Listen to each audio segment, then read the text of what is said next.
provisions in very comprehensive provisions for services that are needed by persons with autism. And at the proper time and with her permission, we will also propose some recommendations. Of course, thank you so much, Maraming Mr. salamat po, President. Mr. Salamat President. po. Majority Leader. Yes, Mr. President, Senator Robin Padilla is seeking the floor not to interpret but to make a manifestation. Senator Robin Padilla is recognized. Maraming salamat po, Ginoong Pangulo, at sa ating pinunong mayorya. Meron lang po akong dalawang manifestasyon. Una po, gusto ko pong kilalanin ang ating pong bisita, Ginoong Pangulo. Sila po yung tinatawag natin na Kalayaan 16. Sila po, madalas po natin na... Is this, Okay, sige po. is this related to the bill being... Mr. President, before we recognize Senator Padilla, I first move to close the period of interpellation for 1822. Senate Bill number 1822 and All right, under Committee all Report right. number 20. Okay, thank you. Any objection? Hearing none. Period of interpellation is closed. Mr. President, I move likewise to suspend the consideration of Senate Bill number 1822. Consideration of 1822 is hereby suspended.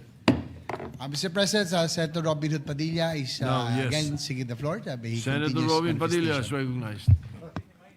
Maraming salamat po, Ginoong Pangulo. Katulad po ng sinasabi ko po kanina, meron po tayong mga bisita na galing po sa Kalayaan Municipality. Ito po ay sa loob po ng matatawag nating isang buwan, sila po ang laman ng hindi lamang po dito sa ating plenaryo, kundi ng headline. Lagi pong pinag-uusapan ang patungkol sa mga isla po natin na kasalukuyang pa rin po na pinagtatalunan at nagkaroon na po ng mga palitan ng patutsada. Pero meron pong isang katotohanan, Ginoong Pangulo. Ito po yung sa dami-dami ng mga nagsasalita, meron pong mga pangangailangan ang Kalayaan Municipality na hanggang sa ngayon po ay hindi pa nila nakakamtan. Meron po tayong video na ipapakita at mga larawan na ito po ay nakaraan pa nung 19th Congress pa po natin ipinresinta.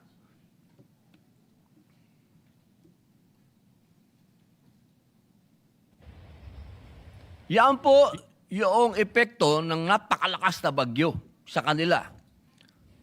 Ito po yung nagkagutay-gutay ang kanilang paaralan. At nagkagutay-gutay na munisipyo.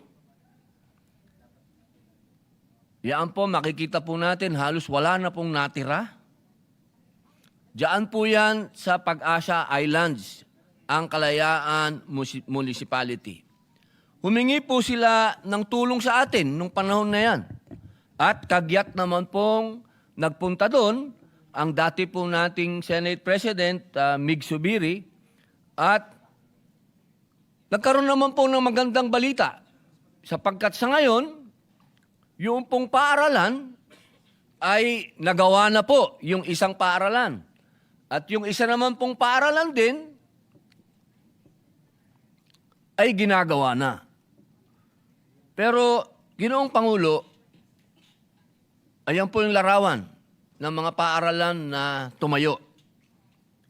Pero, Ginoong Pangulo, meron pong isang bagay na hindi katanggap-tanggap. Paano po tatawagin na isang municipality ang isang lugar kung walang munisipyo? Yan po ang ating inilalapit sa ating mga kasama dito ngayon. 24 po tayo, 23. Hinihingi po natin na sana yung pong kanilang munisipyo ay mapondohan. Sapagkat ito po ay pinondohan ko, pero ito po yung nakasamang tinatawag nating for later release. Na FLR po ito, pinondohan ko po ito para magkaroon na po sila ng munisipyo, pero sa malungkot na pangyayari po, hindi po ito na isakatuparan. Kaya hinihingi ko po sa aking mga kasama na sana po ay makita nyo po ito at mabackupan nyo po ako kasi hindi ako sigurado kung ako'y mabibigyan uli ng pondo. Pero yung mga ibang kasama natin, alam ko mabibigyan po kayo ng pondo, sana po bigyan nyo po sila ng munisipyo. Dahil isa pong katawa-tawa na nag-aaway-away tayo minsan dito, nagpapalitan tayo ng mga salita. Pero yung isla na pinagmumulan ng ating hidwaan at palitan ng salita, wala po silang munisipyo. Kaya, mga mahal kong kababayan, kung gusto po natin talagang ipaglaban at sabihin natin atin ito, bigyan natin sila ng munisipyo. Para po sila, yung mga bisita po natin, ng mga local government po doon, sila pong mga lumalaban talaga. Sila pong araw-araw na nasa peligro ang buhay at pinaglalaban ng ating seguridad, ay magkaroon po sila ng munisipyo. Yun po ang aking unang manifestasyon, mahal na Ginoong Pangulo. Pangalawa po, meron pong Ramadan na bukas. Umpisa na po ng aming Ramadan.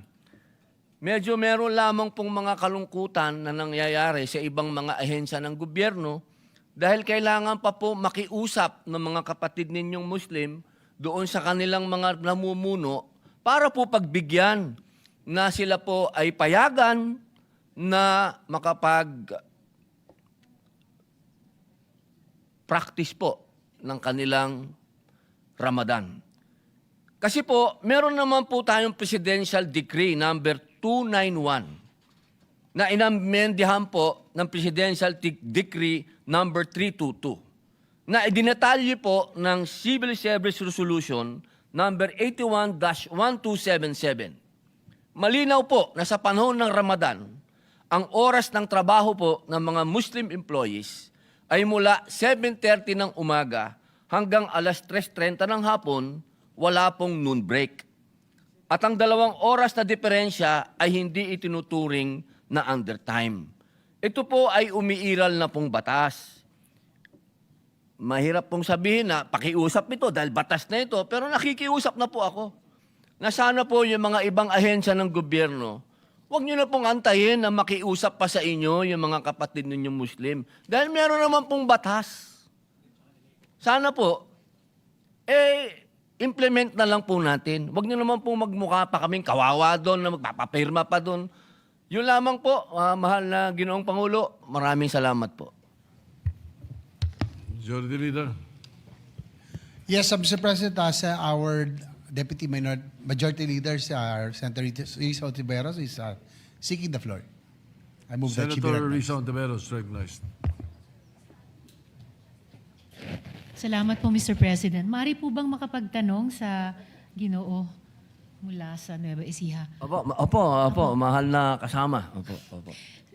Mr. President, meron po bang ma-identify ang mabuting Ginoo ng mga ahensya na nire-require pa na maghain ng written request, yung mga kawani na Muslim? Actually, tungkol sa marami po paggunita sa bukas? local government. Opo, marami po talaga na sana. Kasi ma'am, ang hirap na nung nakikiusap ka pa, may batas naman. Oo, sana po sila na po yung magbigay ng order. Huwag na nilang antayin na may request pa.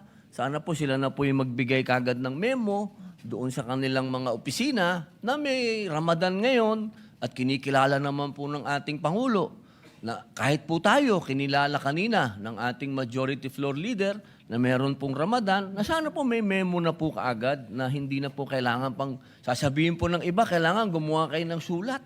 Yun naman po, parang nag-aksaya pa tayo ng papel. Sayang lamang po, Mr. President, na napakaiksi na ng panahon ng Senado para makapagkilos sana sa concern na ito. Dahil bukas na po ang simula ng Ramadan. Pero siguro sa rekomendasyon o gabay ng good gentleman, pwede nyo pong payuhan tayo kung paano pwedeng magpahayag sa lahat ng LGUs o lahat pati ng national government agencies, paalala na may batas na nga po tungkol dito at hindi na kailangan ang mga kawani o official nila pa ay humingi ng permiso. Pero proactively, yung bawat ahensya na rin at LGU ay mag-observe po nito. The appeal should be addressed to the Department of Interior and local government. Thank you, Mr. President. It not be a Senate resolution, which is not possible anymore. Too late. But DILG request, I suppose a letter to the DILG to remind them of that would be good enough. Maraming salamat, Mr. President, para sa Parang payo. DILG ang magpapaalala sa mga LGU. Opo. If the good gentleman ay pwedeng pamunuan tayo sa pagsunod sa payo ng Senate President, isa na po ako na Pipirma. susuporta at pipirma. Opo, Salamat po, Mr. napakagandang President, mungkahi po. at sa mabuting Opo. Ginoo. Maraming salamat po, Ginang Senadora, at sa atin pong Ginoong Tagapangulo. Senator Sherwin Gatchalian is recognized. Thank you. Thank you, Mr. President. Mr. President, nakita ko ho kanina yung picture ng munisipyo yata yun ng Kalayaan. Ano po, munisipyo po, tsaka po paaralan, mahal na kapatid. Ito po yung nakaraang, nung 19th Congress po natin, kung naalala niyo po, pinakita ko po yan, nung dumaan na bagyo, wala po talagang natira sa paaralan nila, pati po yung munisipyo nila, wala po talagang natira.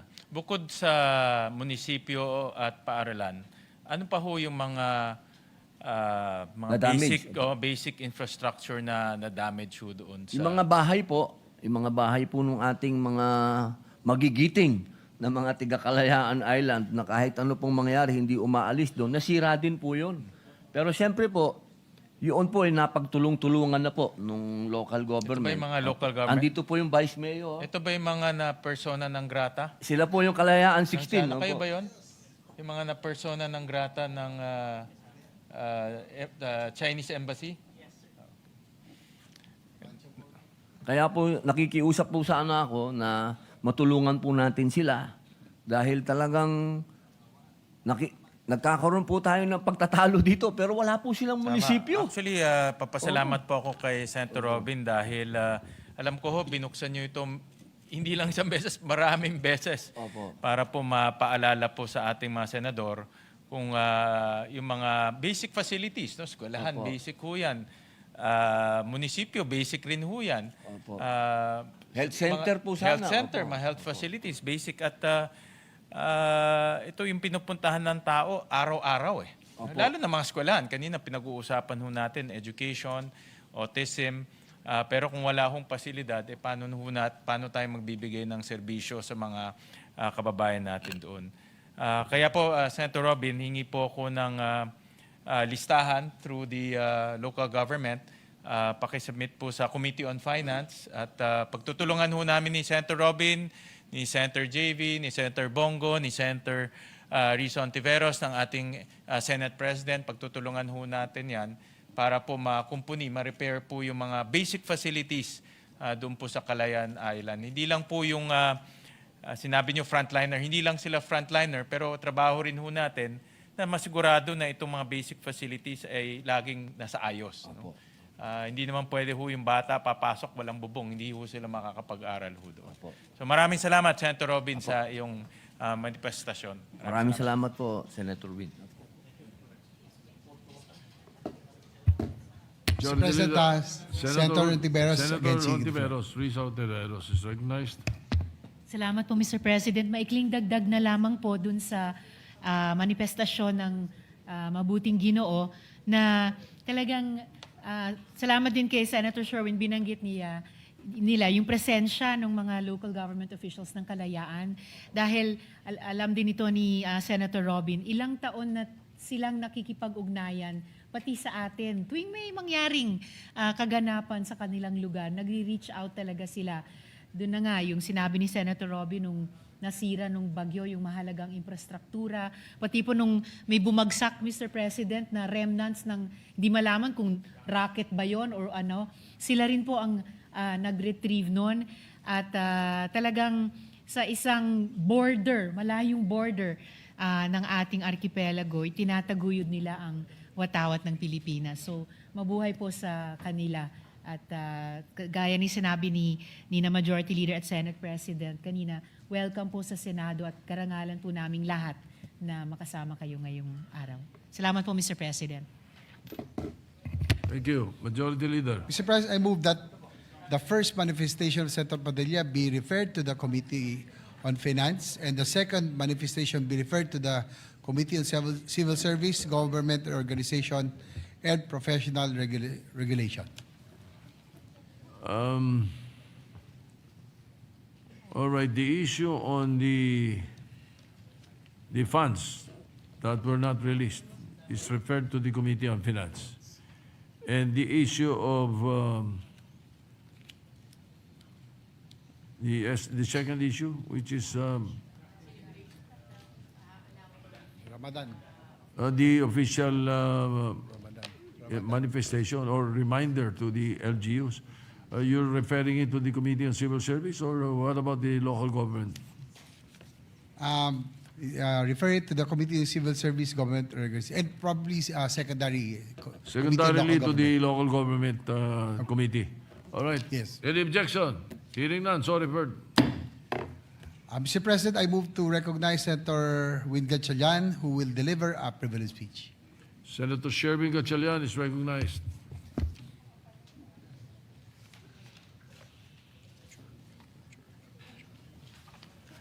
Thank you, Majority Leader. Thank you, Mr. President. PowerPoint. Mr. President, distinguished colleagues, I rise today on a matter of personal and collective privilege. Education is one of the most cherished human rights. It is recognized in our Constitution as one of the most fundamental obligations of the state. Education opens the door to the discovery of one's potential, the improvement of one's circumstances, and the ability to contribute positively to society. And because the youth of today is the workforce of tomorrow, education helps lay the foundation of our national development. The state also acknowledges that it cannot accomplish its mission alone. Our education system is built on the complementary roles that private and public institutions play to ensure the widest possible access to learning. A landmark piece of legislation that put this principle into place was Republic Act number 6728, otherwise known as the Government Assistance to Students and Teachers in Private Education Act, or GASPE. One of its key mechanisms is the Educational Service Contracting, ESC, scheme, which is a subsidy program designed to address pressing issues in public high schools, such as congestion, the low quality of education, and the declining viability of private high schools. RA 6728 was later amended by RA 8545, the Expanded Government Assistance to Students and Teachers in Private Education Act, or EGASPE. It expanded the coverage of assistance for high school learners and included assistance for teachers in private education by institutionalizing an in-service training fund, or INSET, and the Teacher's Salary Subsidy, TSS. In 2013, the Enhanced Basic Education Act, more commonly known as the K-12 law, introduced the Senior High School Voucher Program, a game-changing intervention aimed at addressing classroom shortages and ensuring seamless transitions to grades 11 and 12.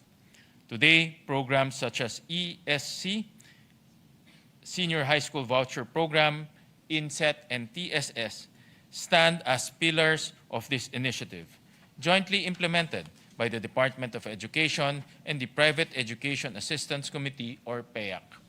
The EGASPE's program budget has grown progressively larger, from a budget of 21.2 billion in 2016. Its budget more than doubled to 53.2 billion in 2023. Under the 2026 General Appropriations Act, the government allocated 41.1 billion to the program.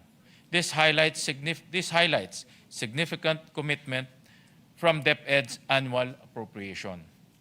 But numbers alone cannot measure success. More than 3 decades since the enactment of GASPE Act and its subsequent amendments, we are left with a critical question. Are we truly reaching the learners who should benefit most from this law? Mr. President, this was the pressing question that this representation tried to answer during the 19th Congress when we filed proposed Senate Resolution number 925 and conducted a legislative inquiry into the implementation of RA 6728 as amended. This representation conducted 2 public hearings at around the same time 2 years ago, the first on February 28, 2024, and the second on March 20 of the same year. Through the course of the discussions, we uncovered several critical issues with the Education Service Contracting Scheme, the Senior High School Voucher Program, the Teacher Salary Subsidy, and the In-Service Training Fund. Allow me to share these findings. Let me begin with the Educational Service Contracting Scheme. Designed to decongest public schools, it provides subsidies for excess junior high school learners in public schools who would go on to enroll in private schools. But poorly written, ambiguous policies created loopholes. Under RA 8545, preference shall be given to learners whose annual family income is not more than 72,000 pesos. In a more recent policy statement issued by the Department of Education under Department Order 020 Series of 2017, financial assistance shall be given to deserving elementary school graduates. However, the term deserving remains undefined, creating ambiguity in implementation. The absence of clear performance matrix also makes it impossible to determine whether the program is achieving its goals. According to the 2018 report of the Commission on Audit, the program lacked adequate tools to measure success or failure.